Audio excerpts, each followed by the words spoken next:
No. Bueno, vamos a tratar de solucionar eso primero, si les parece, porque tenemos un sistema acá que... Ahora se escucha bien, ¿eh? Acá estuvieron intentando conectar el sistema y ahora sí. Ahora se escucha bien. Muchas gracias a todos los honorables senadoras y senadores. Es un gusto para mí participar de esta comisión. Un agradecimiento también al presidente y a todos los miembros de la comisión por la invitación, por la oportunidad de exponer este proyecto tan importante que ahora, si les parece, voy a detallar.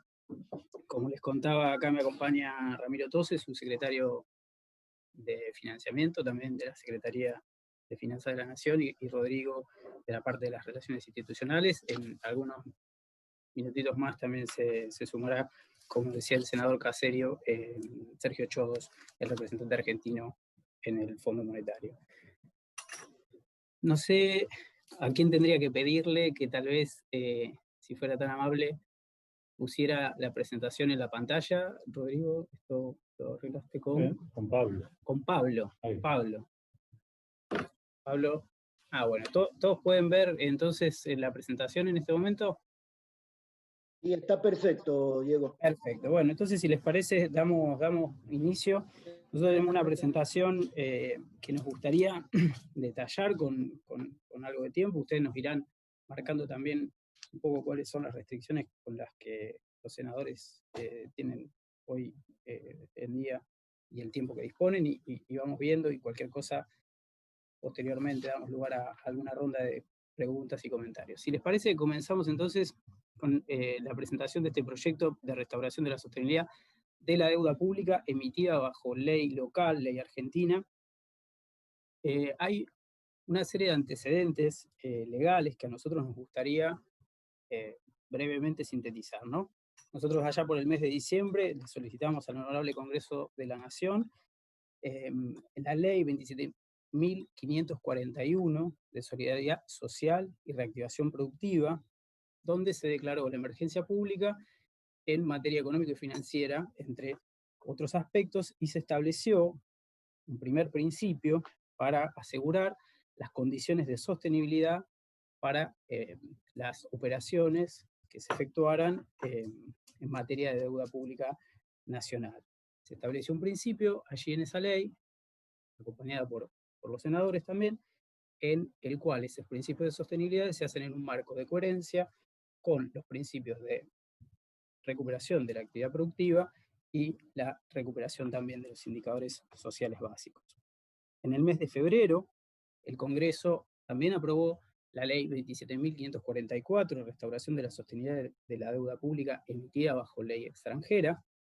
En ese marco se establecieron las bases de las delegaciones con las cuales el Poder Ejecutivo y este Ministerio en particular ha podido ir llevando adelante los pasos sucesivos hacia la restauración de la sostenibilidad de la deuda pública bajo legislación extranjera. Luego tenemos un antecedente muy inmediato, si se quiere, y muy directo del proyecto de ley que vamos a discutir hoy, que es el decreto 346 del 4 de abril del presente año. En ese decreto se estableció el diferimiento de los pagos, tanto de intereses como también las amortizaciones de capital, de toda la deuda pública nacional bajo legislación argentina, de títulos denominados en dólares, y estos títulos denominados en dólares pueden ser denominados en dólares y pagaderos en dólares, como también algunos títulos, como vamos a detallar ahora a lo largo de la presentación, que son denominados en dólares, pero pagaderos en pesos.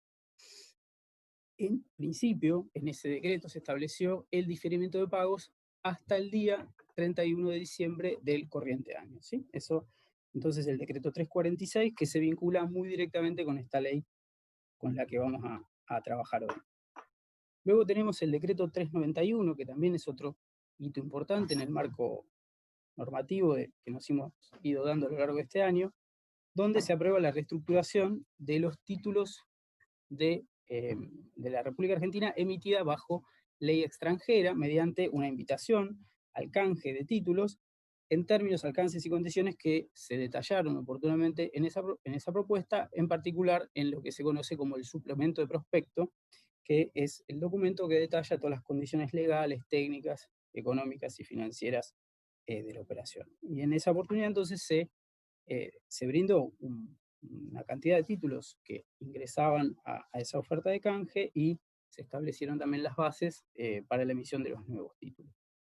Ese decreto 391 es el antecedente del último decreto que salió publicado el día 6 de julio, que es el decreto 582 del 2020, donde se aprueba la enmienda a la propuesta que había sido iniciada con el decreto 391.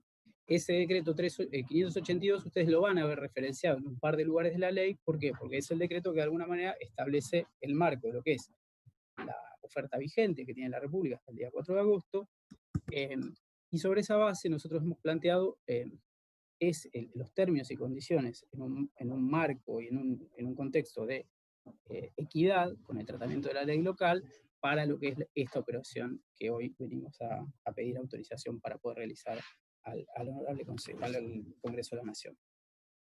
Entonces, si pasamos un poquito a la siguiente filmina, dado este marco que tenemos, ¿podemos pasar la filmina?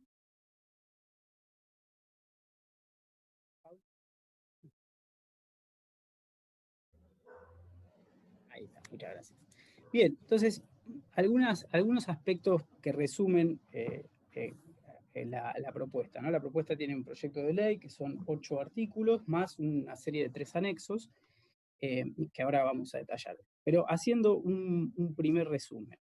En primer lugar, lo que decíamos recién, que es una oferta que está diseñada en sintonía, en un marco de equidad, con la propuesta que la República tiene vigente en el marco del decreto 582. ¿Sí? Encontramos entonces en esta ley que hay un alineamiento entre el tratamiento que tienen los títulos emitidos bajo ley externa respecto a los títulos públicos emitidos bajo ley argentina. ¿Cuál es una característica distintiva de este proyecto que no está presente en el proyecto de ley externa? Es que se incorporan las opcionalidades para títulos públicos en pesos. ¿Sí? Vamos a permitir que aquellos inversores que deseen cambiar sus tenencias desde títulos en dólares puedan optar por instrumentos en pesos, en particular, como decía el presidente de la comisión, por títulos ajustables por ser.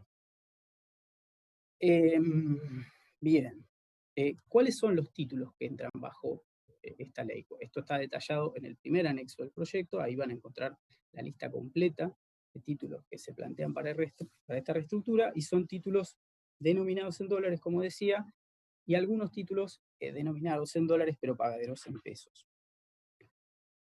Hay un artículo en la ley que plantea que para aquellos acreedores que no deseen participar de la oferta, vamos a diferir los pagos hasta el 31 de diciembre de 2021.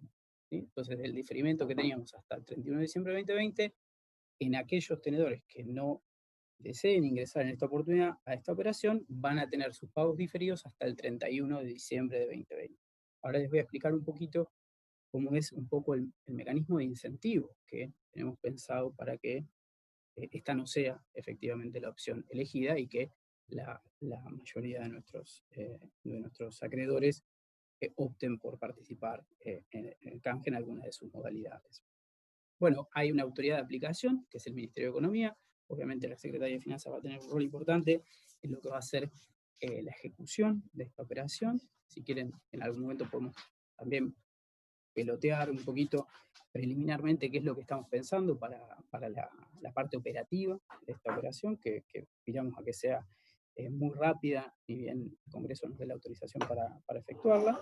Y también estamos planteando un informe, una especie de informe final, que nosotros podríamos presentar una vez finalizada la operación, con los resultados, los impactos, los efectos, cómo fue el ejercicio de las opciones y demás, que nosotros nos comprometemos a presentar en un marco de 90 días, una vez finalizada la operación. ¿Sí? Eso también queda ese compromiso por parte del Ministerio explicitado en un artículo. Si les parece, pasamos a la Filmina siguiente. Bien, entonces, la estructura de la propuesta. Aquellos tenedores de títulos elegibles podrán optar según un menú de opcionalidades que ahora vamos a detallar, ¿sí? Hay una serie de opciones que pueden ejercer dependiendo del título de público que cada uno de estos inversores tenga como título de entrada, ¿sí? En función de los títulos de entrada se determina un menú o opcionalidades de salida, entre los que tenemos los títulos en ser. ¿Cuál es la familia de títulos elegibles? La familia de títulos elegibles suma en su totalidad, o sea, por el monto por el que venimos a pedir autorización al Congreso, es de 41.714 millones de dólares. Ustedes van a notar, respecto al proyecto que enviáramos la semana pasada al Poder Ejecutivo, que el monto que figura en ese proyecto es de 45.818 millones de dólares. Y acá hay una pequeña salvedad que tenemos que hacer, que es que la semana pasada, el día viernes, nosotros desde la Secretaría de Finanzas, desde el Ministerio, condujimos una operación de administración de pasivos que nos permitió el canje de distintas letras, bonos duales y bonos ajustados por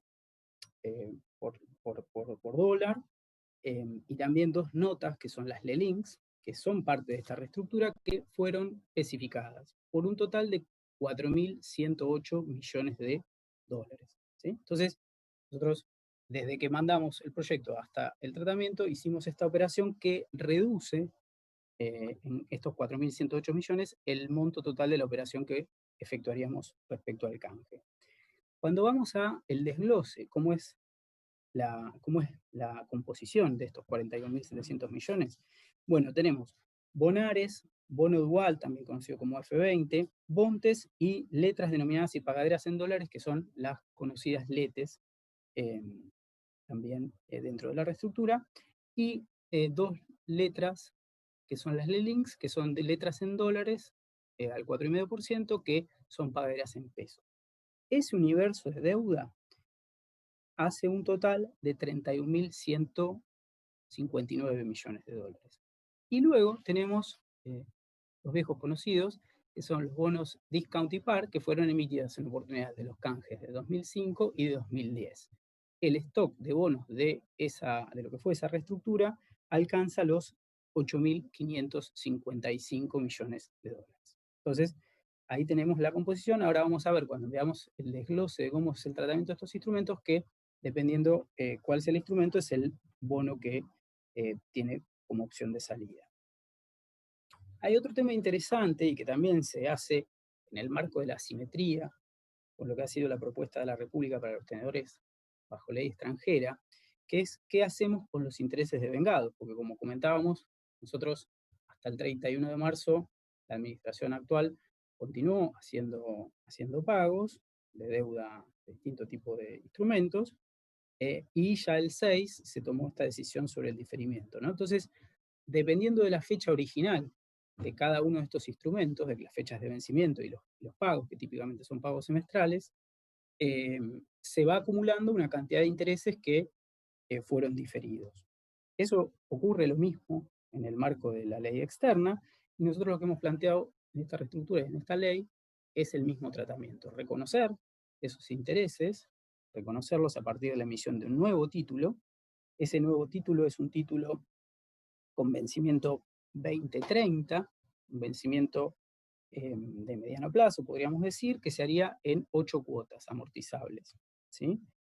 Y que va a devengar una tasa de interés del 1%. Ahora, en las próximas filminas va a quedar claro cuál es el monto máximo de este título que podemos emitir, porque nosotros podemos tomar los cupones contractuales de cada uno de estos instrumentos, calcular desde la última fecha de pago hasta una fecha que es la del 4 de septiembre, que ahora vamos a detallar, ver cuánto devengó en ese periodo, y esa cantidad de títulos se emite, esa deuda que es por el pago de intereses, se emite en un nuevo título. Con una pequeña salvedad, que es que quien ejerza la opción de ser no va a recibir este bono, que es un bono en dólares, sino que va a recibir una cantidad equivalente adicional del bono ser, que elija, ya sea el 2026 o el 2028. Entonces, una cosa importante para que quede claro es, independientemente de cuál es el título de entrada, ¿sí? Y cuál sea el cupón que trae ese instrumento, el interés que tenga cada uno de esos instrumentos se va a reconocer en un único bono. O sea, va a tener el mismo interés el tenedor de cualquiera de estos instrumentos en un único bono. Esto de alguna manera también facilita la liquidez y es algo positivo desde la óptica del inversor. Y acá viene una de las cosas, un incentivo por participación temprana que nosotros pensábamos que es un elemento novedoso, que puede ser uno de los instrumentos que nos ayude a que la participación sea muy alta, como esperamos lograr con esta ley, que es la determinación de un periodo de participación temprana. Ese periodo de participación temprana va a estar ligado a un incentivo, y este incentivo se alinea con los intereses, como decíamos recién, de vengados en cada título. ¿Cómo sería el mecanismo? Aquel tenedor que participe de la oferta en un periodo de aceptación temprana, a ser definido por la autoridad de aplicación, digamos que serán entre 2 o 3 semanas típicamente, quienes participen en esa instancia van a tener sus intereses devengados en su bono correspondiente hasta la fecha del 4 de septiembre. Quienes participen con posterioridad a esa fecha van a tener un reconocimiento de los intereses devengados, pero solo hasta el día 6. ¿Sí? Entonces se establece una ventana que son unos 4 meses de mayor reconocimiento de intereses por parte del sector público nacional, por parte del Estado Nacional, como incentivo a aquellos que voten afirmativamente la propuesta. ¿Y por qué la fecha del 6 de abril? Bueno, porque como recordarán, dijimos 6 de abril es la fecha donde se decidió discontinuar y posponer los pagos de legislación local con el decreto 346. Entonces, en virtud de esa simetría, se hace este incentivo, y para aquellos que hayan mirado, para aquellos senadores y senadoras que hayan mirado con cierto detalle la propuesta nacional, este mecanismo también es muy similar al mecanismo que incentiva la participación en el tramo externo de la operación que Argentina está conduciendo en estos días bajo ley Nueva York. Si vamos a la siguiente filmina, podemos ver un poquito algunos indicadores de cómo va a ser la propuesta. Cuando uno hace una operación de administración de pasivo, básicamente mira 3 cosas. Mira si hay una quita de capital, si hay una reducción de los intereses que se van a pagar por esa deuda, y cuál es el plazo, la vida promedio o la madurez que tiene la deuda que va a canjear. En esas 3 dimensiones es que se tienen que evaluar esta propuesta o cualquier otra de administración de activos, de pasivos, perdón. Respecto a la quita de nominal de capital, y en línea nuevamente con lo que ha sido la propuesta para los activos externos, hemos planteado reducciones pequeñas, ¿sí? del capital, del 3%, en el caso de los bonos que se emitieron a partir de 2014, 0% para los bonos 2005 y 2010, que ya fueron reestructurados, y también un pequeño incentivo, uno de los varios que tiene la propuesta, para aquellos tenedores que desean especificar o que acceden a especificar sus tenencias, independientemente de qué título traigan, se va a aplicar 0% de quita sobre el capital. ¿Sí? Toda la dirección de ajuste por ser no va a tener quita de capital.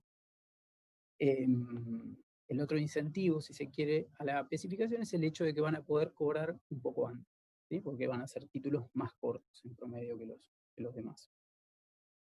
En términos de cupón promedio, el cupón promedio ponderado, o sea, cuando uno agarra la estructura y la proyecta lo que es la vieja estructura de deuda sobre la nueva estructura, el cupón promedio ponderado pasaría de ser, pasaría a estar en el orden de los 2,4%, con un máximo en alguno de los bonos que llega al 5% en el caso del bono discount. Y en el caso de los bonos SER, son 2 bonos, uno que tiene un cupón del 2%, el 2026, y uno que tiene un cupón del 2,25%, eso da un promedio ponderado de 2,1%, si se ejercieran las opcionalidades, digamos, con relación a la proporción de los montos de emisión que hemos planteado, que ahora vamos a explicar. Pagos de intereses, de nuevo, también en línea con la propuesta del gobierno en el tramo externo, los primeros pagos de intereses se harían a partir del año 2021, los títulos comenzarían a devengar intereses desde la fecha de emisión, y el primer pago se plantearía para el mes de septiembre. O sea, si bien el cupón es anual, en el caso del primer cupón y para generar espacio para que la economía se recupere, el primer pago de cupón se haría en el mes de septiembre. Es anual el cupón, pero ese caso se hace en septiembre. Y en el caso de los instrumentos en pesos, habría un pago en el mes de mayo. De nuevo, también para incentivar esa opcionalidad. Bueno, respecto luego a los pagos de capital, eso depende de cuál sea el instrumento de salida. Para los instrumentos en dólares, los bonos más cortos, que es el bono 2030, que ahora vamos a detallar, comienzan a pagar capital en 2025. Esto es un aspecto también interesante de esta propuesta y también en línea con lo que hemos planteado para la reestructura bajo ley extranjera. Nosotros nos enfocamos en una estructura de títulos amortizables. Esa estructura de títulos amortizables nos permite ir haciendo una administración de pasivos más eficiente en la medida que un mismo stock de deuda se distribuye de manera más homogénea a lo largo del tiempo. Eso es una herramienta que hemos venido utilizando aquí también en la Secretaría. Somos muy conscientes de que uno de los problemas también de la deuda no es solo su monto, sino también el hecho de que no se apilen grandes vencimientos a lo largo del año, porque eso genera muchos problemas a la hora de plantear el rollover en general, y es parte también de las cuestiones que hacen a la sostenibilidad. Entonces, toda la estructura de bonos de salida de esta propuesta, como la estructura de salida de bonos de la propuesta externa, está asentada sobre bonos amortizables. Y esa estructura también se mantiene para los bonos en pesos. En el caso del bono 2026 son 4 cuotas, en el caso del bono 2028 son 8 cuotas, ambas que comienzan a pagar en el año 2025. Pasamos, por favor, a la siguiente filmina. Bien, bueno.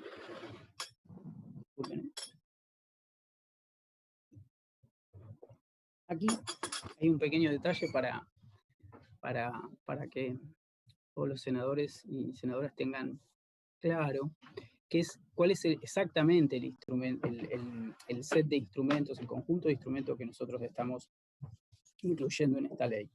Se incluyen, como pueden ver al comienzo, los bonares. Fundamentalmente hay 2 vencimientos de bonar en el año 2020, 2 vencimientos de este año, y luego bonar 22-23, el bonar 24, que es un bono muy grande, muy conocido. Después tenemos las letes, que son varias especies, como pueden ver ahí. Las fechas que ven ahí al costado son las distintas fechas de los vencimientos originales. Ahí, cuando miren en los anexos del proyecto, tal vez les surja la duda de por qué hay algunas letes, hay lo que se llaman los ratios de canje. Esos ratios de canje son distintos dependiendo de algunos de los instrumentos. En el caso de las letes, recordemos que la administración anterior, junto con la decisión del reperfilamiento, había también adoptado un cronograma de pago. Algunas letes llegaron a pagar una cuota del 15%, otras llegaron a pagar una cuota del 15 más una cuota del 25%, y otras no llegaron a pagar nada. Y entonces esos ratios de canje tienen que ver con el hecho de que el valor nominal original de las series y el valor residual no es el mismo. Y después, en gris, un poquito más abajo, tenemos los instrumentos Dollar Link. 2 bonos y 2 letras. Fíjense que el conjunto total de estos instrumentos, que los ordenamos por plazo, ¿no? Básicamente acá tenemos los instrumentos de vencimiento más corto. Esos vencimientos más cortos, en madurez original, suman 19.700 millones de dólares. Se ha reducido mucho la carga de los instrumentos Dollar Link, porque hemos estado activamente trabajando sobre esos instrumentos a lo largo de estos últimos meses desde aquí del Ministerio.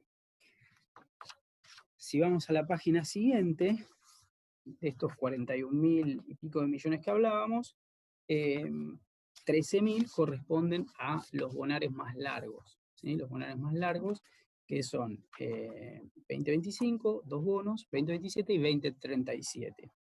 13.457 es el total de esos instrumentos. En la siguiente parte tienen los títulos originarios en los canjes de 2005-2010. Fíjense que en el caso de la legislación local, el grueso de los títulos se emitieron en la reestructuración de 2005, porque el acompañamiento del mercado local en el año 2005 fue muy masivo, y hay un pequeño porcentaje correspondiente a las reestructuras de 2010 en la tramo local, de lo que fue el tramo local de esa reestructura, también con una emisión de par y discount para ese entonces. Y un poquito más abajo, esto suele ser algo que en general nos preguntan mucho, es cómo es la composición de estos tenedores, ¿no? ¿Quiénes son los tenedores? Bueno, hay distintas aperturas que se pueden plantear.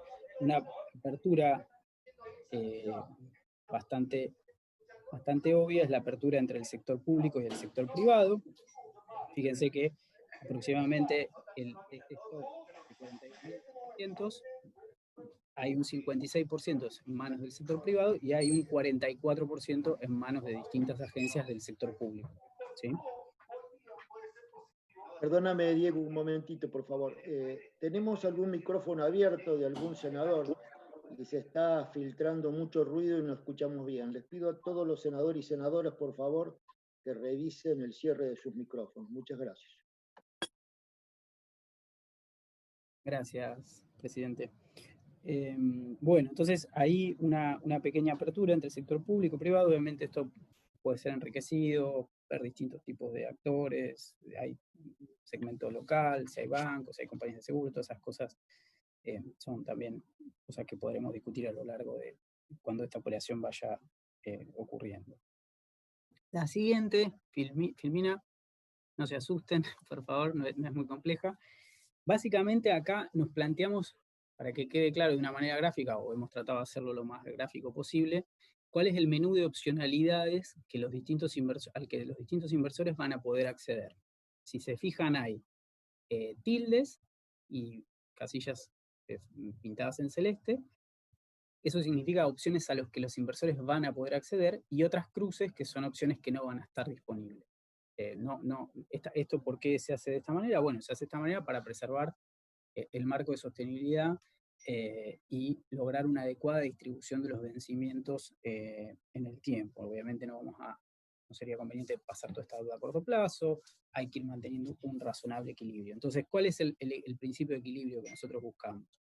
Bueno, al tenedor de deuda originariamente más corta, que es la que catalogamos en ese grupo 1 de 19.617 millones de dólares, a ese tenedor le damos como primera opción de acceso el bono más corto. ¿Cuál es el bono más corto? El bono 2030. Recuerden, 2030 es el vencimiento de la última cuota de amortización, ¿no? Empieza a cobrar capital un poquito antes. Entonces, esa es una primera opción, puede ir al bono más corto. Pero también, si lo desea, porque el título resulta más atractivo, porque tiene más tasa de interés o por la razón que fuera, puede optar por un título 2035. También puede optar por un título 2041, que es el título de salida básico del título par. También podría optar por ese título, y también tiene las dos opciones de ser la más corta y la más larga.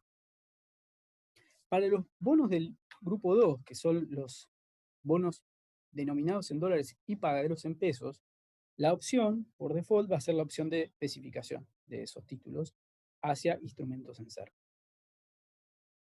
El grupo 2, que es el grupo en dólares más largo, va a tener como contrapartida, como opción básica, la opción del bono 2035 y también una opción sin quita hacia el bono 2041. Entonces el grupo 2, 3% de quita si se queda en el bono 35, 0% de quita si va al bono 2041. Para los bonos discount y par, fíjense, los discount pueden acceder al 2038, que es el bono específico de la estructuración de los bonos discount, o también puede ir un poquito más largo al bono par, si así lo desea, y para los bonos par, una opción que es estrictamente para ellos, que es el bono 2041. Los montos máximos de emisión van a ser actualizados cuando podamos poner a disposición de los senadores los resultados de la última licitación que se hizo el día viernes, y eventualmente esto puede ser, no sé si eso puede ser incorporado en una actuación. Sí, podrá ser incorporado en una actuación para que la ley quede más prolija. Vamos a un poquito el detalle de los bonos. Fíjense, tenemos las distintas opciones, los 4 menús de bonos en dólares, más el bono de interés corrido. Primera cuestión, las tasas de interés que deben. Bueno, el 2030 dijimos, un bono que va a tener una quita de capital del 3%, va a tener una estructura de cupones que arranca muy bajo, en un cupón del 0,125%, en línea con lo que es la propuesta externa para el año 2021, y luego sube escalonadamente hasta 1,75 en el año 2027. El cupón promedio de ese instrumento es del 0,72%. ¿Sí? Y se va a pagar en 12 cuotas semestrales comenzando en 2025.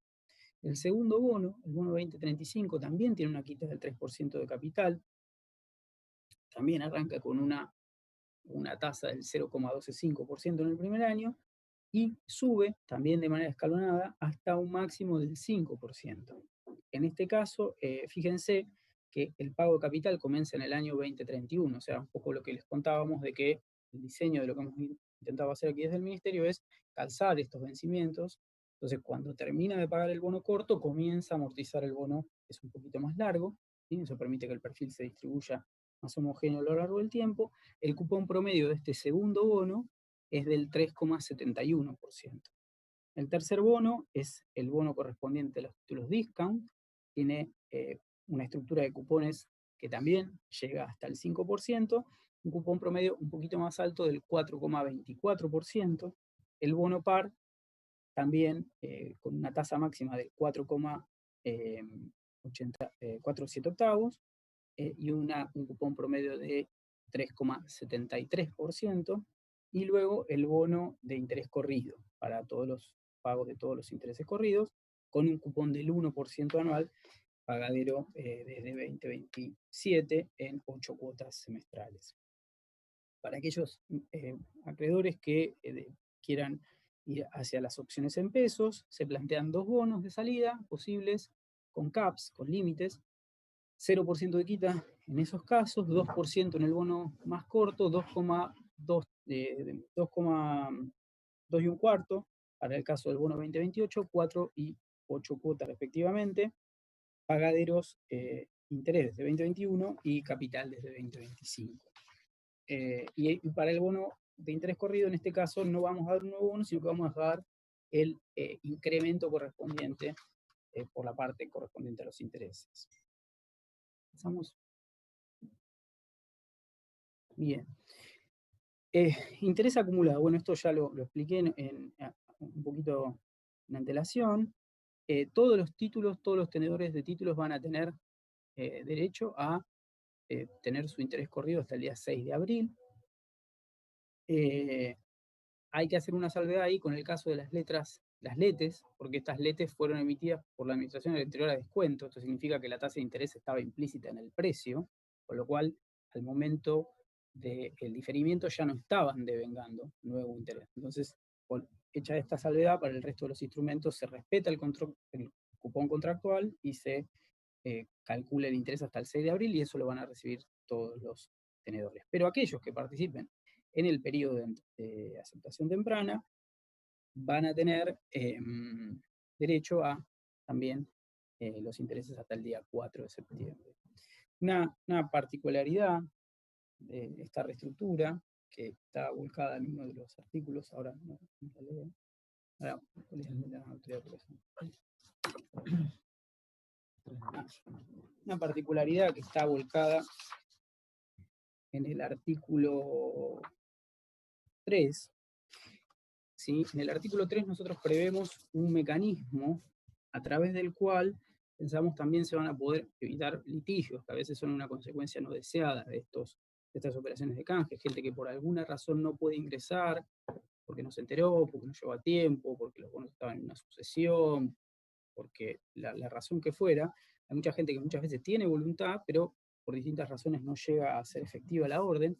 En ese caso nosotros lo que estamos previendo es que no va a tener el incentivo de los intereses reconocidos hasta el 4 de septiembre, pero la autoridad de aplicación, que es el Ministerio de Economía, va a tener la facultad de ir recibiendo esas ofertas, ir recibiendo por algún mecanismo que habrá que establecer y habrá que arreglar, obviamente, y eso es parte de las delegaciones que solicitamos al Congreso, y en vistas de ese procedimiento a ser determinado va a poder acceder a esta oferta en algún punto futuro. O sea, vamos a cerrar esta operación con un periodo de aceptación temprana, con un periodo final, y luego, a medida que pase el tiempo, ese remanente podrá ir acercándose al ministerio y tener también acceso a esta propuesta. Esperamos que ese mecanismo, habiendo un mecanismo de premios y castigos para quien que participa, esperamos que ese mecanismo nos ayude a lidiar también con la cuestión, digamos, de los remanentes, que a diferencia de lo que ocurre con la ley extranjera, donde tenemos las cláusulas de acción colectiva,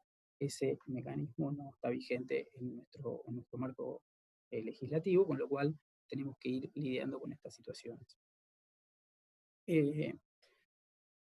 Bien, acá en esta tabla me faltaba comentarles el tratamiento del interés corrido. Fíjense que el monto máximo a liquidar, nosotros solicitamos en esta ley, es de 2.325 millones de dólares. ¿Cómo surge esa cuenta? Bueno, esa cuenta surge de imputar, asumir que la totalidad del universo ingresa, que la totalidad del universo ingresa en el periodo de aceptación temprana, y que por lo tanto ese sería el monto máximo de intereses que vamos a reconocer. Evidentemente, si la aceptación no es del 100%, el monto máximo a emitir en este título para el interés corrido va a ser menor. Y la autorización para emitir en los títulos SER también asume de nuevo que se ejerce, digamos, el máximo posible sería si se ejerciera la totalidad de la opcionalidad y se hubiera que emitir tanto más de ese título para dar cuenta de los intereses corridos, y ese monto máximo sería de 76.600 millones. Bien, vamos a la siguiente filmina, por favor. Bueno, acá en este punto me había adelantado el tratamiento de los tenedores que no acepten la propuesta. Acá está detallado en este texto. Esta presentación va a estar disponible, ¿no, Rodrigo? Va a estar disponible para los senadores y las senadoras. Aquí tenemos entonces lo que comentaba recién, el tratamiento para aquellos que no acepten la propuesta. Y después, una particularidad también de esta ley, que nosotros creemos que es muy importante para el desarrollo de lo que es el mercado local de capitales, mercado nacional, que ha sido una de las prioridades de esta gestión, lo que tiene que ver con los derechos a los que acceden los tenedores que aceptan la propuesta, y, como dice acá, RUFO, ¿no? la sigla de RUFO, que es Right Upon Future Offers, ¿sí? Es el derecho que tendrán los acreedores que participen de esta propuesta a mejoras hipotéticas, futuras, que pudiera ser el Estado Nacional en el futuro. ¿A quiénes? A los tenedores de la ley externa, ¿sí? Fíjense que lo que sugiere la redacción de esta cláusula, que estamos incluyendo en el anexo del proyecto, es que si entre el 4 de septiembre, que es la fecha de liquidación de la operación externa establecida en el decreto 582, y de esa fecha 5 años, la República voluntariamente diera una mejora en los términos financieros de lo que es la propuesta establecida en el 582, los que acepten esta propuesta van a tener el derecho a una mejora equivalente en esas condiciones financieras. Esto además, como las propuestas de base son muy parecidas y los instrumentos de salida son simétricos, es algo que se puede ejecutar con relativa facilidad, con la pequeña salvedad de que no es tan evidente cómo es esa mejora en el caso de los instrumentos con SER. Entonces acá dejamos una cláusula establecida de que habrá acceso a una mejora equivalente en términos financieros para aquellos acreedores que ejerzan la opcionalidad. ¿Qué quiere decir esto? Que no por ejercer la cláusula de los derechos sobre futuras ofertas, no por ejercer la opción de especificación se pierde este derecho. Será una facultad de la autoridad de aplicación establecer el mecanismo. Y esto obviamente ocurre en tanto y en cuanto las ofertas hipotéticas que hiciera la República son voluntarias, no vinculadas a cumplimiento de órdenes judiciales o laudos arbitrales y ese tipo de cosas. Si pasamos a la siguiente filmina. Un poquito un resumen de cómo quedaría la estructura. Nosotros en la deuda de legislación local tenemos un cupón promedio ponderado del 7,58%, con elevado, que sería reducido de mediar esta esta ley y este canje al 2,39%, una vida promedio, que es uno de los indicadores básicos de la madurez, del plazo que tiene la deuda, que prácticamente se duplicaría, pasando de 5,11 años, casi 6 años, a un poquito más de 10. Y una de las cosas importantes de este proyecto es esta situación que recibió la administración con un perfil de vencimientos muy cargado en los primeros años, que va a poder alivianarse de manera sustantiva, pasando de obligaciones por 32.400 millones de dólares en el periodo 2024 a 2.152 millones, básicamente por el pago de intereses. En esos primeros años, recordemos que capital se empieza a amortizar a partir de 2025. Entonces aquí tenemos lo que sería el alivio financiero de corto plazo, que va a brindarle a las cuentas públicas esta reestructura.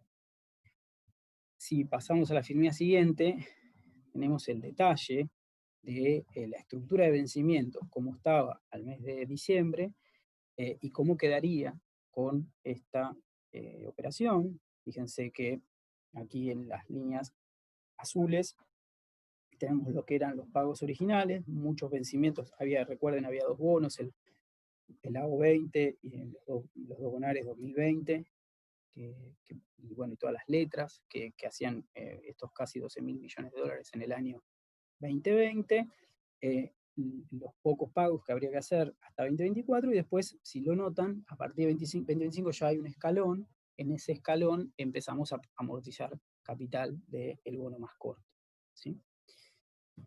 Bien, hasta aquí el grueso, digamos, de lo que corresponde al proyecto de ley. Sí, no sé si tenemos algo de tiempo, pero quisiéramos agregar tal vez un par de consideraciones que pensamos que pueden ser de interés del Senado conocer. Si les parece, no sé, presidente, si ponemos unos minutos más. Sí, por supuesto, es de interés nuestro también, Diego, no hay ningún inconveniente. Le pediría lo que, si no tenemos más filmina, la saquemos, y Sí, si no... tenemos unas filminas más, pero tenés otra más, perfecto. no son estrictamente sobre la ley, pero sí sirven para contextualizar. Por eso, si a los senadores y las senadoras les Adelante, parece, Diego, entonces. continuamos unos minutos. Bien, aquí obviamente una inquietud es cómo compara esto, o qué tan simétrico es con la ley externa, con la propuesta que la República tiene vigente hasta el día 4 de agosto. Si pasamos a la siguiente filmina, podemos ver cómo es el perfil actual de la deuda bajo legislación extranjera en términos de cupón promedio, cómo quedaría en la propuesta vigente. La vida promedio, fíjense que la vida promedio en el caso de la deuda externa no baja tanto, estaba en 12,96 años, bajaría a 12,3 años. Esto es por una particularidad que tiene la ley externa, que ustedes tal vez recuerden, que hay 3 bonos en particular emitidos por la administración anterior, que son el bono 2046, el 2048 y el 2117, que son bonos muy largos. Esos bonos, por el hecho de ser tan largos, nosotros en la propuesta vigente los hemos acortado en plazo, esos instrumentos reciben un bono 2046 en la propuesta externa, y por eso en ese caso la madurez no baja tanto. O sea, en la propuesta externa se estira mucho el perfil de vencimiento de los instrumentos más cortos, pero hay algunos instrumentos muy, muy largos emitidos por la administración anterior que nosotros acordamos el plazo. Entonces, esos 9.100 millones de instrumentos muy largos, de alguna manera, se ven compensados por el estiramiento de plazo de los instrumentos cortos, entonces no hay una reducción de vida promedio tan significativa. Pero obedece fundamentalmente a esa razón. Esa es una pequeña diferencia que no queremos dejar de señalar, ¿no? Esta propuesta tiene un marco de simetría, de equidad con respecto a la propuesta externa, pero carece del bono 2046. La propuesta externa, nosotros tenemos a este menú de bonos un menú adicional, un bono adicional que es el bono 2046, que es el bono al que típicamente tendrían acceso los bonos más largos emitidos por la administración anterior, ¿sí? Entonces, como la deuda bajo legislación local es más corta, no tenemos la necesidad de generar ese bono adicional en la propuesta local, ¿sí? Entonces, esa es la única diferencia a efectos, si quieren, digamos, si quieren los senadores y las senadoras analizar la simetría. Por esa razón no hay un bono 2046. Y respecto a los pagos, bueno, algo parecido a lo que pasa en la legislación local. Fíjense, si bien la estructura de deuda externa es un poco más larga, también es más monto, son 66.500 millones contra 41.000, también el perfil de vencimientos tenía una carga importante de pagos de capital e intereses en 2020-2024. El alivio que obtendría la República es de 30.400 millones a 4.000 millones bajo la propuesta vigente. En la filmina siguiente tenemos la misma información que teníamos para la propuesta local, ampliado a la oferta externa, el ahorro en los primeros años, pero también en los subsiguientes periodos de la siguiente 2025, 2026.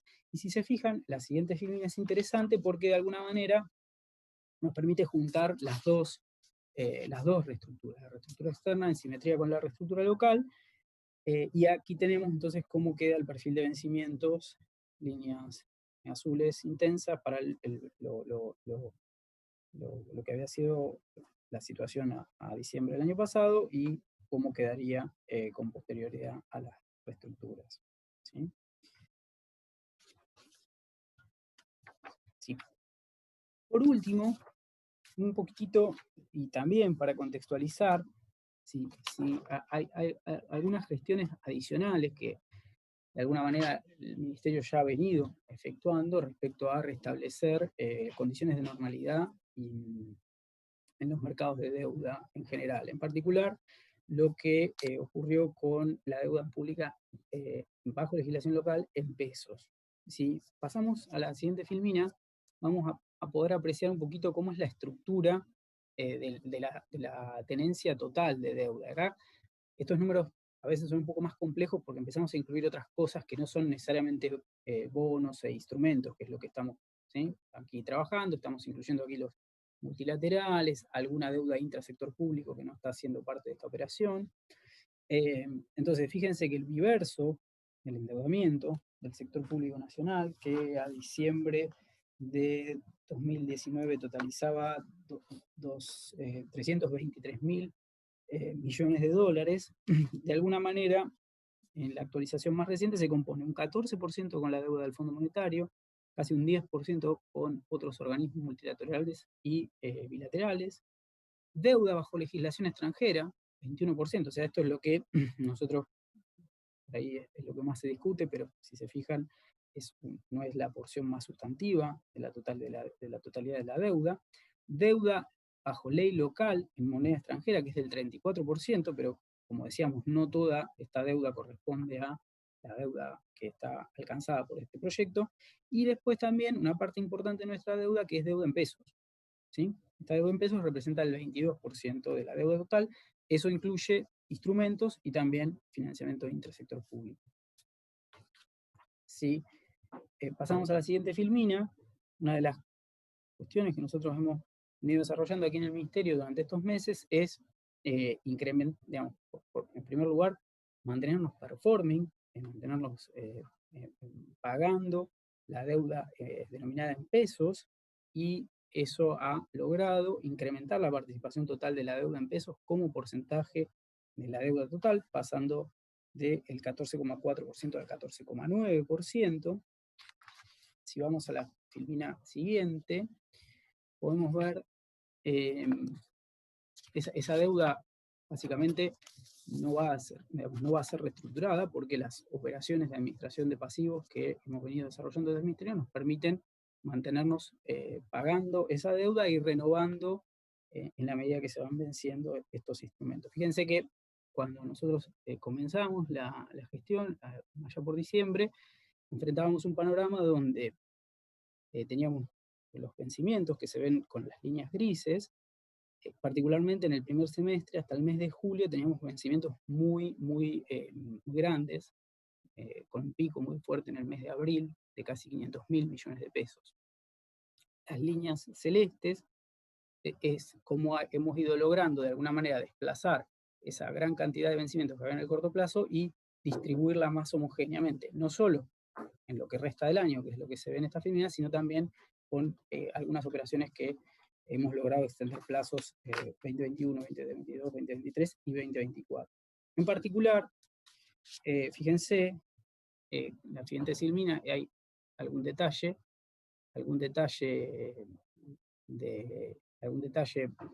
específico de lo que ha sido el hecho de no tener que reestructurar esta deuda, ¿no? Esto es una cosa que fue complejo, pero ha sido un gran logro de la gestión.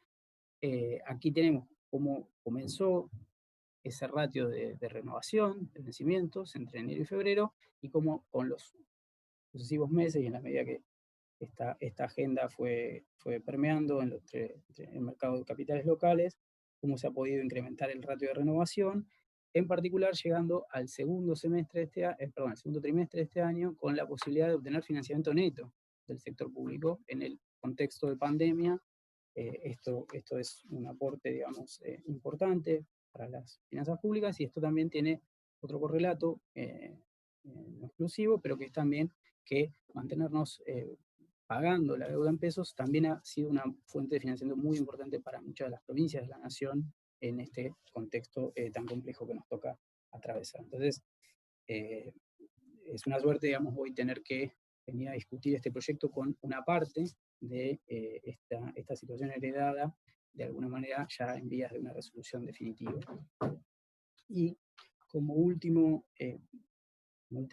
nota, lo que se ha logrado manteniendo performance en el mercado de pesos es que esa buena parte de la agenda, donde pudimos ir desplegando una estrategia que evitara la reestructura de estos instrumentos, también ha permitido que deuda que no era parte de la reestructura, de golpe se pasara a esta agenda. Entonces, a lo largo de distintas operaciones que ustedes ven detalladas ahí en esa línea de tiempo, pero que fue sobre todo el 17 de julio, una operación muy grande, nosotros hemos logrado pasar deuda originalmente en dólares, en instrumentos ajustados en dólares, pero pagados en pesos, o en instrumentos específicamente en dólares, como eran las LETES, hemos logrado especificar 7.800 millones de dólares que ya no forman parte del universo reestructurado. O sea, la agenda en pesos nos evita, si se quiere, lo desarrolló en la agenda en pesos, nos evita que esta reestructura que hoy venimos a solicitarle al Congreso se haya reducido en casi 8.000 millones de dólares. Y debajo, en ese último gráfico, podemos ver cómo de los vencimientos que había en 2020, que los focalizamos ahí en el cuarto trimestre por este hecho de que estaban los pagos diferidos hasta el 31 de diciembre, de esos pagos que hubiera habido que hacer de esta deuda de 7.800 millones de dólares, aquí abajo tienen cómo eso ha quedado en el nuevo perfil. ¿Sí? Esto se ha ido especificando con instrumentos mayoritariamente largos. ¿Sí? Nuestra preferencia siempre es tratar de extender los plazos lo más posible.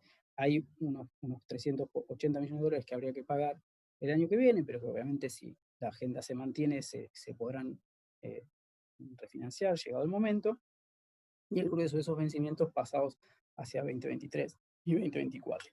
Así que esos son también algunos elementos de contexto que nos parece útiles que el Senado tenga la información a la hora de evaluar la conveniencia de aprobar esta ley. Así que bueno, esa es un poco la generalidad del proyecto, un poco la racionalidad, la motivación, los datos. Les vuelvo a reiterar a todos la atención